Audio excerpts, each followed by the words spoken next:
Hey everybody, this is Sheets, and I'm going to be reviewing the Northern Trust tournament at Liberty National starting tomorrow. And I'm going to be doing the solo. Bobby has some issues preventing him from recording today, so I'm going to go through my takes. And what I'm going to be basing it off of a combination of my projections, which are part of the premium package on TrueDFS.com, along with my ownerships as well. And you know, this is it's a really tough field. This is just about the toughest field there is, as you might imagine, this being the FedEx Cup playoffs. Although it's only a 125 person field, there is still a cut, so it's kind of a adjusted cut or whatever it is. Actually 124 players with Louis Oosthuizen not playing. So this is what I've come up with. And I'm just going to go kind of tier by tier and give you an idea of what I'm doing and where I would go. So basically, the thing is that you really do want to have someone win the tournament, right, to beat your DraftKings lineups. And with this field being as stacked as it is, there's really only one guy below this top 10K range, which I legitimately feel has winning upside, and we'll get to that in a minute. There are actually two of them. But with that said, a lot of the value is going to be coming from the sub 10K range. Okay, like for example, the only guy I have rated in my top 15 overall, as far as overall value goes, is Jon Rahm, right at the top. And I have him projected as one of the highest owned golfers of them all, that being about 17%. Now, with that said, you know, overall ownership is, you know, it's not going to be skewed all that, you know, directly to one player. But he does rate to be about 17% owned. The other guys in the above 10K range, I mean, honestly, they don't really rate that well for me as far as values at all. Like I have Colin Morikawa is the next best guy, and I have him all the way down at, you know, something like 17th. So for me, it presents a very interesting conundrum, right? I would like to just toss all of these 10K guys, and yet still I would like to be able to have the player win the golf tournament. But fortunately, I think we do have a shot under 10K to do that. Just to get through the 10K, the above 10K range, Morikawa would be my next. I have him ranked 17th, but even he is 15% owned. And then the next closest guy I really have like ranked 30th, and that is going to be Xander Schauffele. So if you did want to play someone from the above 10K range, I would recommend you go all the way to the top and play Rahm. I personally am not going to be playing any of it, but that is what I would do. Spieth, I barely have showing up at all. Koepka, McIlroy, I barely have showing up at all. I think that's as direct as I could be.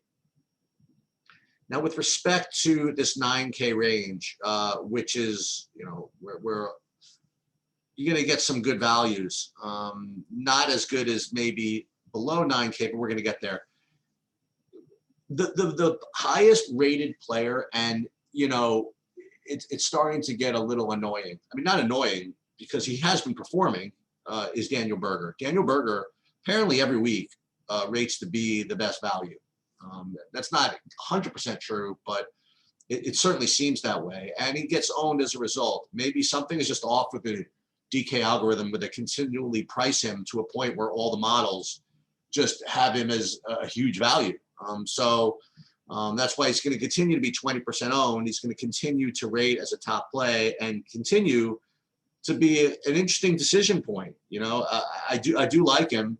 I'm going to have him in a decent amount of lineups, but at 20% owned, it's golf, man. It's tough to own a 20% golfer. But for me, I think the key, one of the keys to winning this GPP is winning the golf tournament. And I feel as though, you know, Bryson DeChambeau is the guy you really have to play. I mean, I do have him ranked, first of all, third in my overall values. Second of all, I have him projected at only 10% ownership. And third of all, you know, just the eye test and just the way you see his results distribute, you just know he's got tournament winning upside. You know, it doesn't matter who he's up against. If he's rolling, he's winning. You know, it's not like he can only win the soft fields.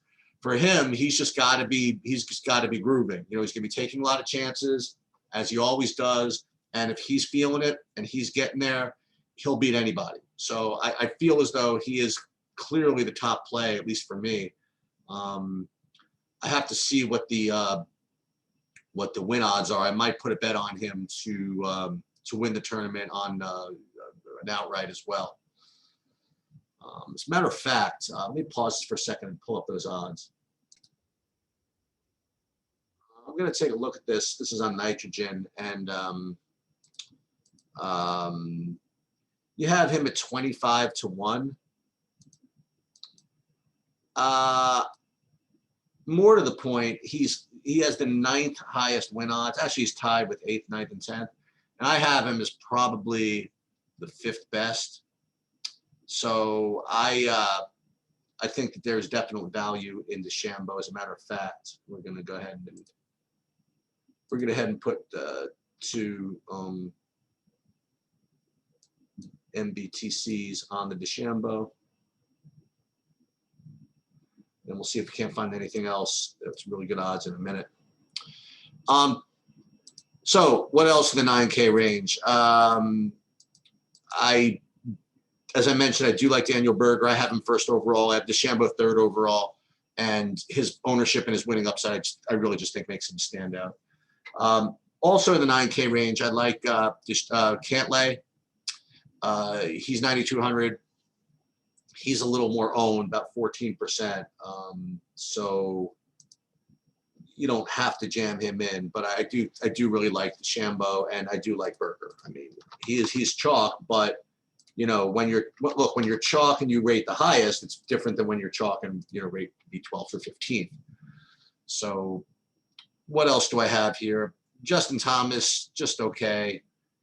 Hideki at 9K at only 8% ownership. Maybe that's worth a stab.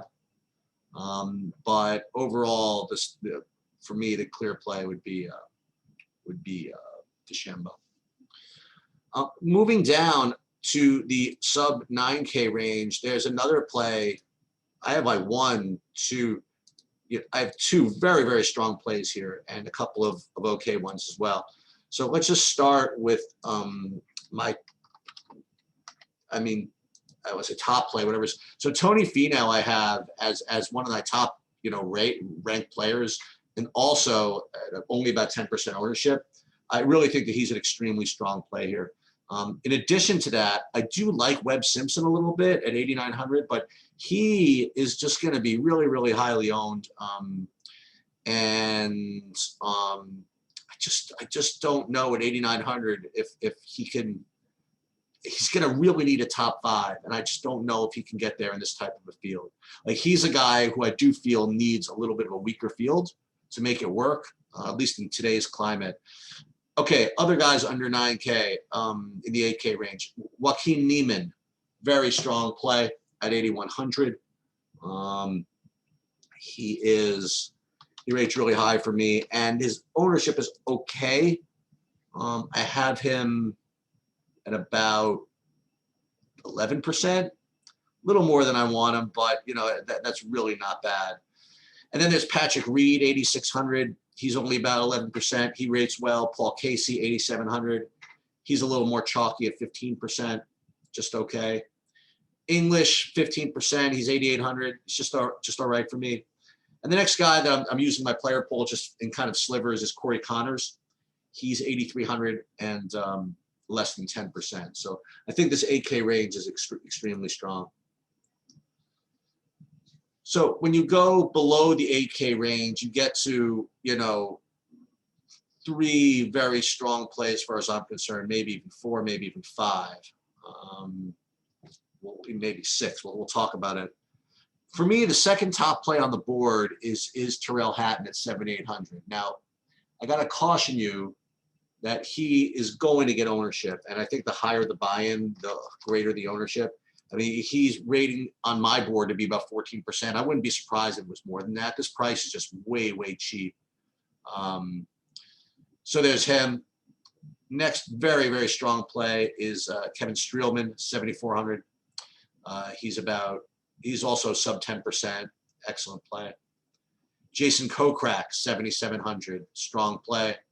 I have him between 10 and 15%, so that's just all right. And then you want someone that's going to be off the board at a sub 10%, and that's Sunjae Im. I have him at 7,800. Other guys in the sub 7K range that I'm looking at is Jonathan Vegas, 7,100. He's about 10%. And Shane Lowry, 7,500. He's about 7%. And then there's Russell Henley, who's just, I have two other guys. Russell Henley, 11%. He's good at 7,600. And then Cameron Tringale at 7,300 is 8% owned. So those are really the majority of my player pool. And what you'll notice again is that you don't have much of anybody in the above 10K range. That's just the way I'm playing. I just find so much value in these other spots that I don't want to pay up for these others. But I think that the way I'm building, I think it's very important for me to get DeChambeau because, if you're not playing a guy in the 10K range, I just don't think that anybody else is winning except for DeChambeau. So that's what I'm doing. If Bobby has any thoughts on this, he wants to chime in. That's great. And that's about it. You know what? I'll give you one FanDuel look really quickly. Let me pull up FanDuel and see if there's anything different that I can share with you. Not really. Same guys, really. DeChambeau, strong play over there. Patrick Reed, Corey Connors, same guys I mentioned pretty much. Although you'll find that over there you can get to those above 11, 10K guys a little bit easier. So Dustin Johnson might be a little bit better over there, but I still think DeChambeau is my best play. That's about it. Good luck, everybody. Oh, wait, before I do that, I want to try one more. Want to see one more long shot bet here. Doesn't look like we're getting one. Yeah, so let's take a look and see if there's anybody really long that I had mentioned. Neiman 60-1. Hatton 60-1. I do want to throw in one kind of hoodoo here. Let me just see. Boy, oh boy, Berger. Where's Berger? Oh, he's not the big 10. He's only 29-1. No thanks. What about? No, I don't think there's anything else that's great. That's that great. So I'm just going to stick with my DeChambeau play, 25-1, and root him in. That's it. That's all I got. Good luck, everybody, and that's it.